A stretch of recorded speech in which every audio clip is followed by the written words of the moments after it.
بعد تصريح وزير الداخلية الفتيت أنه غادي يمشي مع رؤساء الجامعات الحاليين والسابقين لخزية الإخوان، أنهم بداو الإخوان بهذا رئيس الجامعة اللي قال لك عنده هاد الديبوات هادو، أنهم بانيهم في واحد الأرض اللي صراحةً ديال الدولة. المهم الإخوان غادي نسمعوا التصريح ديال هاد رئيس الجامعة كيتناقش مع الباشا الإخوان اللي كاين أيضًا في ولاد عزوز بمدينة الدار البيضاء بإقليم ديال نواصر بالدار البيضاء. المهم شوفوا وقولوا لنا الآراء ديالكم. انت فوق القانون، انت فوق القانون، انت كتمثل راسك فوق القانون. كاين القانون، كاين القانون في البلاد.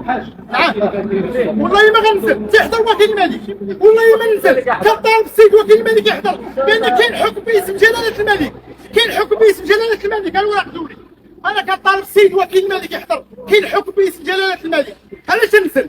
كاين حكم باسم جلاله الملك. ربطوا اتصال السيد وكيل الملك، كاين حكم باسم جلاله الملك. ما ننزلش بين تحضر السيد وكيل الملك. الناس كيديروا الشطاطه، الناس كيديروا الشطاطه، الناس تخاو علينا.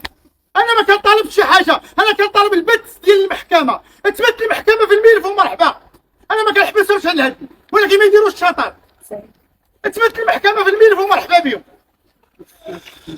إذا شنو بان لكم مشاهدي قناة شوف تيفي؟ فربما هذا الهدم ربما غادي ياخذ واحد الوقت كثير، لأن هناك شخص صاحب الملك العقاري فكيحتج بالطريقة ديالو بتواجد القوات المساعدة والدرك الملكي.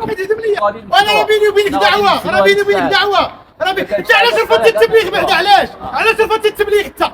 علاش رفضتي التبليغ من عند المحكمه؟ رفضتي انت، رفضتي التبليغ، رفضتي. ها هي النسخه عندي، رفضتي التبليغ. لقى لي شي واحد تما القاك راه رفضتي التبليغ. ما كنتش انا العباره هذه